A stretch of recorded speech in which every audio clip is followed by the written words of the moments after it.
Le thème d'aujourd'hui, avez-vous le courage de vivre un vrai amour? Ce programme a été enregistré à l'origine par Ricardo Melo de l'Institut Namasté le 10 janvier 2019. Les audios sont préparés par des volontaires de la Pilule de l'Évangile. Notre équipe de collaborateurs a toujours besoin d'aide. Soyez vous aussi volontaires dans notre cause. Rejoignez notre page sur Facebook, Pilule de l'Évangile. Bonjour mes chers amis, bonjour et rebonjour. Nous commençons avec beaucoup d'affection une autre pilule. Écoutez, je dis toujours cela ici, c'est une phrase toute faite. Je sais, le temps passe. Et ça passe vraiment.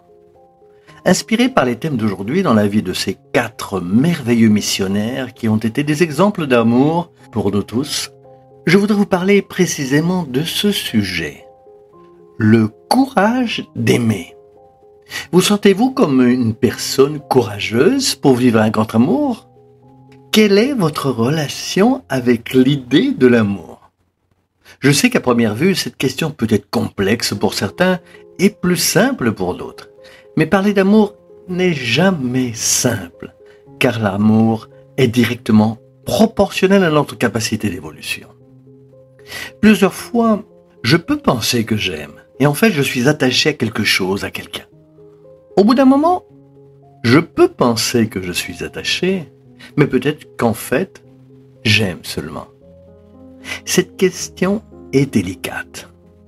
Parler d'un grand amour ou de plusieurs grands amours, en quelque sorte, c'est plonger un peu dans notre être, dans notre vision de la vie, dans notre vision du monde, voire un peu mieux. Au fil du temps, selon les fruits que nous récoltons de ces amours que nous cultivons, que nous allons devenir. Et ce n'est un mystère pour personne qu'il existe différentes formes d'amour. Donc, quand je parle d'amour, je ne me réfère pas seulement à l'amour conjugal. Vous avez l'amour d'un père pour son fils, un amour pour son animal de compagnie, l'amour pour son travail, l'amour pour une noble cause sociale. Tout cela, c'est de l'amour, c'est un sentiment noble. Alors naturellement, nous pouvons avoir divers sentiments d'amour et de gratitude pour n'importe quoi ou n'importe quelle situation pour les autres et bien sûr pour nous-mêmes. Je n'entrerai pas dans le mérite de l'amour pour Dieu qui est quelque chose de plus grand encore. Mon gros point ici aujourd'hui, c'est la pilule, c'est le courage d'aimer. Cela faisait un moment que je n'en avais pas parlé ici. Beaucoup d'entre nous veulent entrer dans les relations ou des situations où nous sommes sûrs de ne pas souffrir. Combien de fois ai-je entendu cela de la part des gens? Ah, je ne veux plus souffrir, j'ai déjà souffert. Pour un grand amour, j'ai été trahi, j'ai tout donné, j'ai été trahi. Ou dans le cas du travail, j'ai tout donné et mon patron ne m'a pas apprécié. J'ai tout donné à mes enfants et aujourd'hui, ils ne me regardent même plus.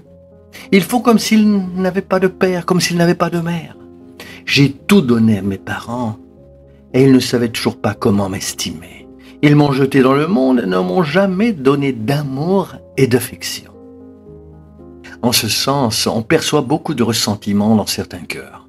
Beaucoup de ressentiments pour le passé, pour l'attente de ne pas être satisfait pour un amour non partagé, dans le cas de la famille ou même par rapport à d'autres domaines.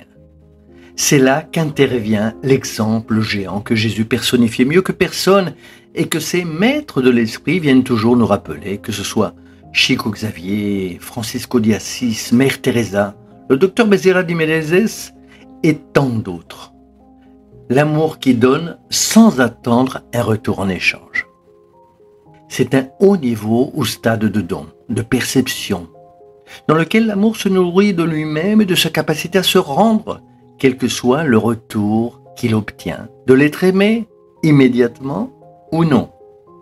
Je sais que pour beaucoup de gens qui écoutent la pilule aujourd'hui, cela semble être une chose très difficile à faire.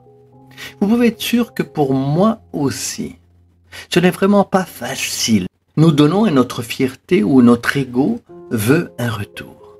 Mais c'est l'amour terrestre.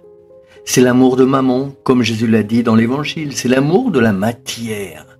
Un amour égoïste, exclusif, que nous confondons avec l'amour vrai et éternel qui vient de Dieu. Et cela n'a rien à voir avec lui. Car le véritable amour peut tout, croit tout, supporte tout, espère tout. N'est-ce pas ce que l'apôtre Paul a dit dans son épître aux Corinthiens?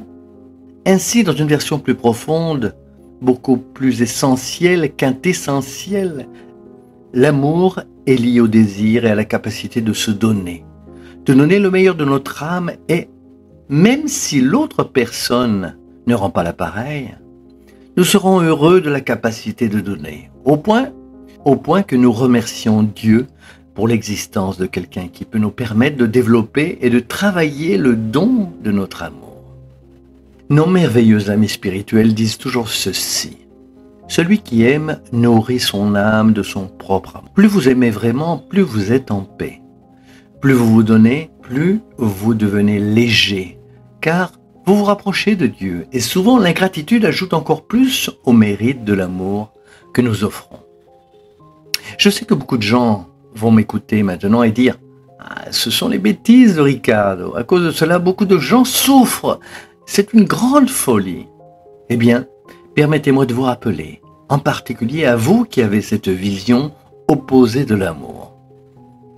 C'est l'amour exclusiviste qui génère les guerres d'aujourd'hui, qui génère les énormes cas de corruption pour l'amour de l'argent, qui génère l'attachement à la matière, l'attachement au pouvoir, qui fait qu'une personne en trompe une autre, qui fait qu'une personne ignore le bien-être de l'autre et la trompe, ce qui fait que les intrigues, les commérages ou une seule nuit de sexe détruit les relations. Ce n'est pas le véritable amour. L'amour que beaucoup de gens trouvent ridicule et même dépassé, même aujourd'hui dans l'histoire humaine, c'est le seul qui ait vraiment apporté la paix au cœur. Alors, la pilule d'aujourd'hui vous invite à réfléchir. Avez-vous vraiment le courage d'aimer? Êtes-vous ouvert à ce grand amour? Ou préférez-vous vivre les passions mondaines qui vous emprisonnent et malheureusement n'apportent pas ce que nous espérons? Bonne réflexion à vous, car c'est un sujet profond. Beaucoup de lumière et de paix, que le véritable amour quintessentiel de la lumière divine coule dans votre âme et vous apporte sûrement la joie d'aimer pour aimer. Restez avec Dieu, merci de partager les pilules et vous savez déjà, à bientôt mes amis, du cœur et à très très bientôt.